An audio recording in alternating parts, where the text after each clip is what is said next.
Today is Inauguration Day, and Donald Trump is once again back in the White House. And joining me to break down this historic day is Blaze News Editor-in-Chief Matthew Peterson and our Blaze Senior Politics Editor, Chris Bedford. So you guys, it's the beginning of the golden era. That's what we've heard all day long. How has this day been for the two of you? You guys have been part of our Blaze coverage earlier today. This is such a huge day and a big swing. Well, first of all, welcome to the swamp. Thank you. You are all my guests and my captives. This has been an absolutely phenomenal day, and it's so different. Matt and I have been talking about this all day. We got to watch it together, watch the inauguration speech together from AFPI earlier, and there's a really positive note to this. You can tell that Donald Trump has come a long, long way. As he said in an emotional moment in his speech, he kind of wasn't supposed to be here. It's amazing that he is. It's by the grace of God that he is. He's survived lawfare. He's survived the insanity of 2020. He's survived. We, as a country, have survived COVID. He went through the assassination attempt. He has emerged now so far removed from the political figure who he was when he came down the golden escalator. He's now one of the world's most credible politicians in a way. He's got so many credits around the world.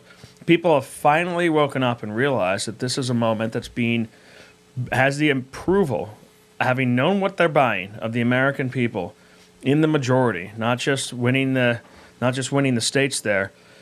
And he goes out there and he didn't lay out a dark vision like he did in that excellent and necessary speech, American Carnage, at Inauguration 2017. He went out and he laid out a plan for the future. He spent all of 2020's campaign, I think much to his detriment, talking about all the things that were being done to him and all the forces that were arrayed against him. And they were. But people didn't vote for him in 2016 because of things people were trying to hurt him. They voted for him because of the vision he painted for the country. And this was a return to that in full and complete form. It was masterfully done. It was emotional. And it was cold. It was a little cold here in D.C., but that's okay because it's such a historic day, and I look at it the way that you say it. When Donald Trump is standing in place of all of us, and he's not on his revenge tour, as they like to say, he is a much better orator. We know that he has the gift of gab. He can go out there and he can make you believe anything that he's out there saying. Manifest destiny. But when it's something that is going to be... Put the stars and stripes on Mars. I'm ready. And Elon's back there cheering already. Everybody's so excited. Richest man in the world is fanboying in the background, going, yes. All right. So was that your takeaway? What was your biggest moment then of the Donald Trump speech? Well, before biggest moment, I think just going back to what Chris said, Donald Trump wasn't supposed to be here because he was a fool, he was a stooge. He wasn't astute. He wasn't a real politician. Donald Trump wasn't supposed to be here because he was a Russian asset. Ivy League degrees were front page of New York magazines with crazy charts showing us he was a Russian asset. It's a conspiracy. He was there to destroy America. He was destroying America's norms. He wasn't supposed to be there because Donald Trump was an extremist, because Donald Trump was a fascist, because Donald Trump was a racist. He wasn't supposed to be there because he is literally Hitler, as we've heard for a long time. Donald Trump wasn't supposed to be there because he needed to be impeached, because he pointed out something about what was going on in Ukraine with the Bidens that was illegal to talk about. The Hunter Biden crime family. Yeah, well, now pardoned. I mean, you couldn't mention this. Asking about it was a problem. Donald Trump wasn't supposed to be there because not once but twice someone tried to murder him in public. So to see this happen today, something that was not necessary, something that will be considered inevitable from now on to forever in the history books, knowing and having lived through, as all of us have and all of you in the audience have, knowing that a year or two ago this seemed impossible, seeing America at really its darkest, every major institution in this country and in the world being opposed to him, and watching him today in the Capitol saying what he said, calling out who he called out in that small room, and then talking about how this is not a dark time. This is going to be the golden age and America's decline is over. This is a great day to be an American. It's a great day to be alive. So, Chris, you mentioned that as well, just the different tone in Donald Trump's speech. How is this administration this time around going to be different than the first one? Well, there's a couple major differences they have here. One's experience. When Donald Trump came to office, there was no intellectual backing for MAGA. It really hadn't taken form. There were people. You were involved closely with this at Claremont. Basically, that was it. There was the Heritage Foundation. Well, Jim DeMint, who is hosting us here today, was trying to steer that ship in the right direction. That's like turning around an oil tanker. The Heritage Foundation itself was like still largely a CIA asset, not really going in the right direction. AEI is definitely not going to come out there. Brookings is not producing MAGA No one stuff. even talks about AEI anymore as like right-leaning anything. They've been useless for decades. Cato, of course, was still in the conversation, but they weren't going to produce anyone. And all you had to check of who was on Donald Trump's side was their Twitter history. And as Shane Gillis hysterically points out, even your MAGA dad at first was like, get this joker off the stage. People didn't understand who Trump was. Very few people. Ann Coulter was one, but very few people really were Donald Trump supporters from the very beginning. And they were ambushed. They didn't realize, I didn't realize, I don't think anyone realized just how much was going to be brought against him. I mean, whether or not the deep state existed was something you were called a conspiracy theorist if you said the deep state was trying to hurt Donald Trump in 2017 amongst people who were in conservative media. So now all of that's gone. Everything's been exposed, and it's actually been a blessing. The time in the wilderness sharpened them so much that the different organizations that have been incubating white papers and talent are coming in.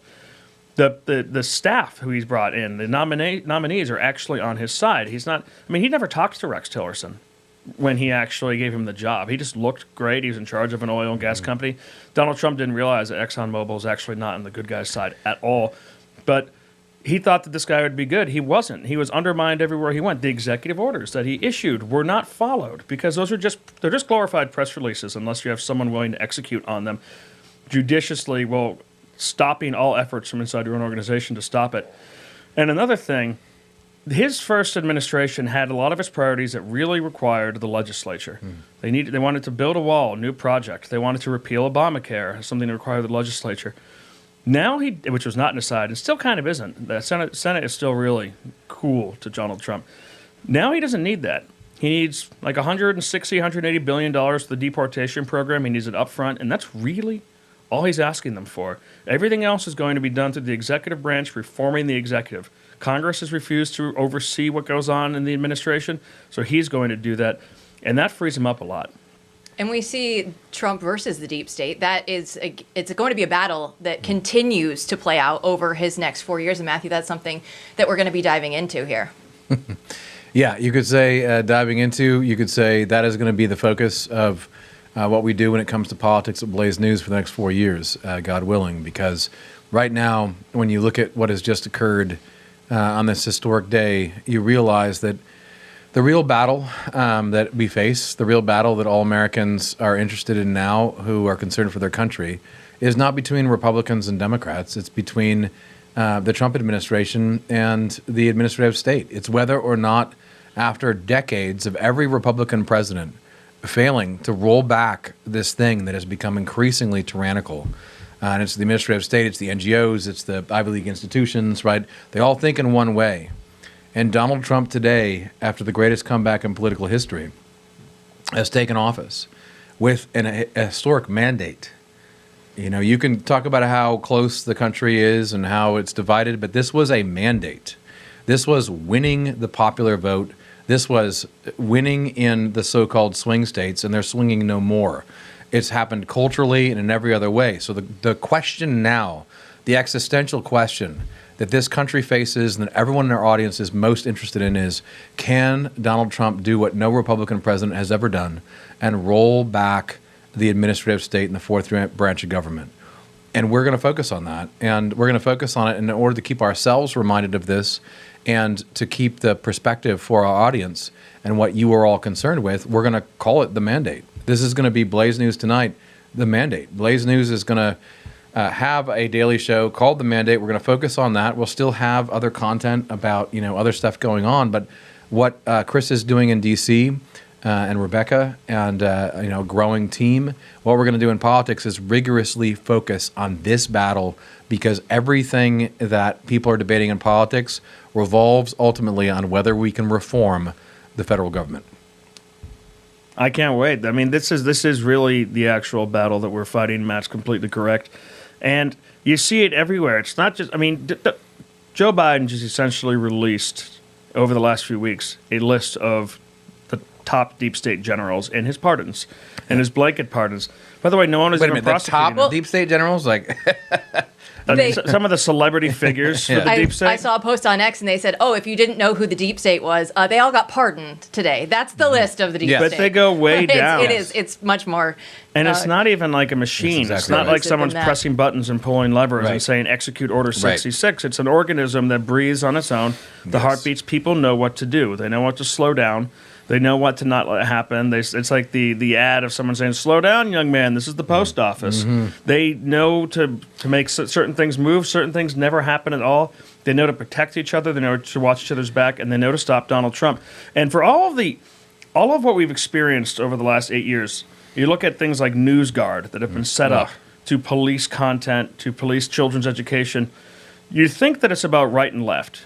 They muddy the waters with these things about gay rights and abortion and taxation, but that's not what it's about. It's about whether or not you're challenging the global liberal order, which is why you end up with former Secretary Generals of NATO, which is why you end up with the first Secretary of the Department of Homeland Security on the board, which is why you end up with people from the World Economic Forum and the World Bank on the board of this thing that checks news. It's not about right versus left. It's about challenging their consensus that they defend, and that's really the next mission of 4, honestly, hopefully, 12 years. Yeah, exactly. Did I say 4? We're going to manifest 12. Isn't that what they say? These libs. I felt like Kamala, by the way, while she was listening to the prayers and the music today, you could see the demons, like, trembling. That was a hangover. But she, maybe withdrawal. So. Maybe so. I felt like she was trying to, like, she wasn't praying, but she was trying to manifest something, standing against this. This is really important, though. And what's significant here is that everyone knows, if you're listening to me right now, you know how things have gone wrong in America, and you know how historic this day is. But what I think all of us, most normal people, don't know is how exactly are we being ruled and by whom?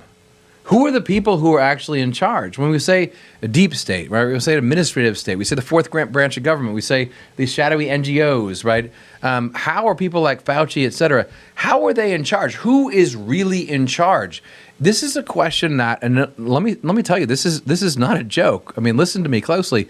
People who are, centimillionaires, billionaires, people who are really, really, really smart, they have the same question as every normal American because it's opaque. No one can see what happens here. What's been revealed is we don't know who rules us and how. And that's what goes to what Chris was saying about the new Trump administration. If you see this weird architecture of whatever this thing is that's in charge in America and the federal government has been warped into, you realize you can't even unscrew it, or I'm trying to censor my language. I'm just going to tell you that we're all celebrating right now, and you're celebrating with us. So we should give that proviso. In order to straighten this out, you have to understand how twisted everything's become. And I think we're all going to be on a journey in the next year, and it's going to start with the first 90 days. We're going to evaluate the success of the mandate in the first 90 days. We're going to focus on what Trump is doing in the first 90 days and the administration. We're going to talk about his agenda and what he's trying to accomplish, and we're going to expose to you and shine a spotlight on the good guys and the bad guys and the players in that world. And what's most important, what both elites and regular people want to know is who does rule us and how. What does this structure look like, and how do we need to reform it? The only thing that matters, I think, for the most engaged audience in America, is taking that mandate that the American people just gave Trump and focusing on it actually achieving its ends. Yes. And I don't say this as some like namby-pamby, like, do good, we're going to reform government, everything's going to be fine. Like, politics is a dirty art.